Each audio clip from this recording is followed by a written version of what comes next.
আসসালামু আলাইকুম। এখানে আমরা আজকে আলোচনা করব ভ্যাট ডিডাকশন এর সোর্স এবং ট্যাক্স ডিডাকশন এর সোর্স নিয়ে।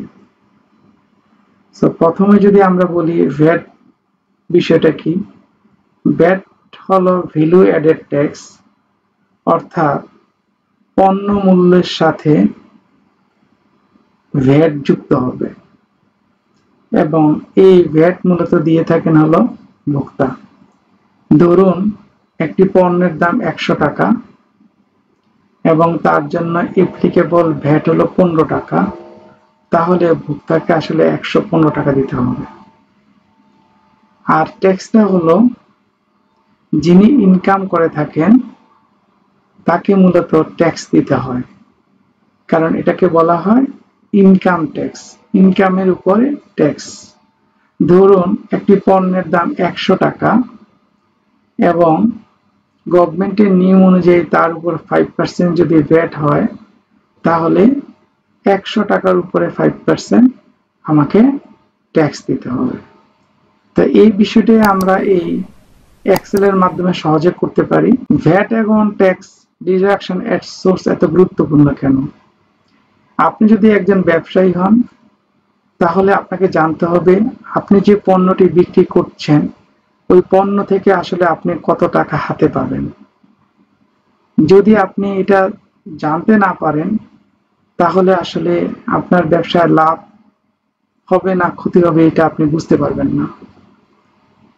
আর আপনি যদি ভ্যাট এন্ড ট্যাক্স কর্তনকারী প্রতিষ্ঠান হয়ে থাকেন, তাহলে আপনাকে জানতে হবে এবং সঠিকভাবে ভ্যাট এবং ট্যাক্সের হিসাব করতে হবে, অন্যথায় আপনার জেল জরিমানা দুটোই হতে পারে। তাই আজকে আমরা এখানে এক্সেলের মাধ্যমে সহজে কিভাবে ভ্যাট এবং ট্যাক্স ডিডাকশন এট সোর্স ক্যালকুলেশন করা যায় তা দেখানোর চেষ্টা করব।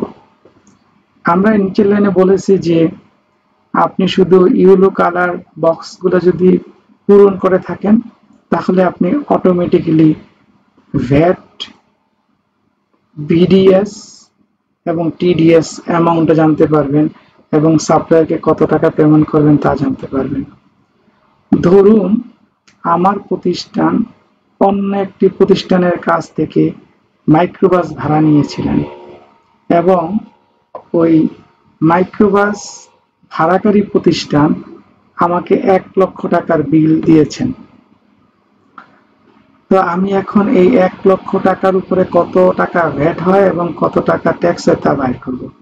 প্রথমে এখানে বলা আছে bill and invoice amount book as expenditure, যেটা আমরা খরচে বুক করব। তো আমরা দেখছি এখানে ১,০০,০০০ টাকার একটি বিল যেখানে ইনক্লুডিং ভ্যাট এবং ট্যাক্স আছে। তাহলে প্রথমে আমরা এখানে ১,০০,০০০ টাকা দিয়ে দিব। এখন আমরা দেখব ভ্যাট কত, ভিডিএস কত। আমরা জানি বর্তমান আইনে মাইক্রোবাস রেন্টের উপরে 15% ভ্যাট, তাহলে এখানে আমরা 15% লিখব। তো যখনই আমি 15% লিখলাম, সাথে সাথে আমার এখানে আসলে ভ্যাট অ্যামাউন্টটা চলে আসলো। ইনভয়েস অ্যামাউন্ট থেকে ভিডিএস বাদ দেওয়ার পর যেটা আসলো সেটা হলো পণ্য মূল্য। এই পণ্য মূল্যের উপর এখন আমার ট্যাক্স হবে, ইনকাম ট্যাক্স। তো আমরা জানি যে মাইক্রোবাস রেন্টের উপরে উৎসে 5% ট্যাক্স করতে হয়, তাহলে আমরা 5 দিয়ে দিলাম। তাহলে আমার এখানে অটোমেটিক্যালি কি চলে আসলো, টিডিএস চলে আসলো। এবার আমি পণ্য মূল্য থেকে টিডিএস বাদ দেওয়ার পরে যা পাইলাম এটা হলো payable or payment to supplier, অর্থাৎ এই অ্যামাউন্টে আমি সাপ্লায়ারের অ্যাকাউন্টে পাঠিয়ে দেব। তো আমার হাতে ১,০০,০০০ টাকার বিল আসলেও আমি ভ্যাট কেটে রেখে দিব ১৩,০৪৩ টাকা এবং ট্যাক্স কেটে রেখে দিব ৪,৩৪৮ টাকা, আর বাকি টাকা আমি সাপ্লায়ার অ্যাকাউন্টে পাঠিয়ে দিব। এই ১৩,০৪৩ টাকা এবং ৪,৩৪৮ টাকা আবার গভর্নমেন্টের কোষাগারে জমা দিয়ে দিব। এবার আমরা এখানে দেখি ম্যানুয়াল ক্যালকুলেশনে কি আসে। আমরা বলেছি যে টোটাল মূল্য হলো ১,০০,০০০ টাকা। এই ১,০০,০০০ টাকার মধ্যে কি আছে, আমার ভ্যাট আছে ইনক্লুডেড। তাহলে পণ্য মূল্য যদি 100 টাকা হয়, ভ্যাট যদি 15 টাকা হয়, তাহলে এটা হলো 115 টাকা ইন্টু 15, তাহলে আমরা ভ্যাট পেয়ে গেলাম। এবার এই মূল্য থেকে, ইনভয়েস মূল্য থেকে ভ্যাট বাদ দেওয়ার পরে আমি যে টাকাটা পেয়ে গেলাম, এটা হলো আমার ইনক্লুডিং ট্যাক্স।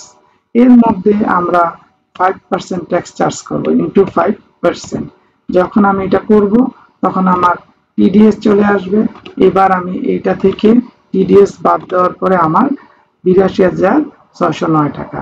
তো আমরা ম্যানুয়ালি আসলে এইভাবে ক্যালকুলেট করি, বাট এখানে ভুল হওয়ার একটা সম্ভাবনা থাকে। যদি আমি এই এক্সেলটা ইউজ করি তাহলে ভুল হওয়ার সম্ভাবনা থাকে না।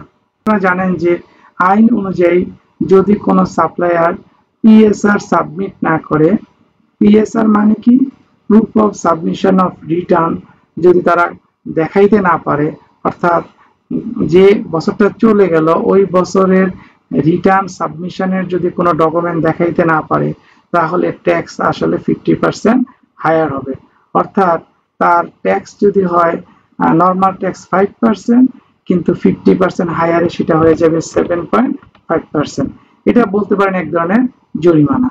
সেক্ষেত্রে আমাকে এখানেও চেঞ্জ করতে হবে, এখানেও 5 এর জায়গায় 7.5 হবে।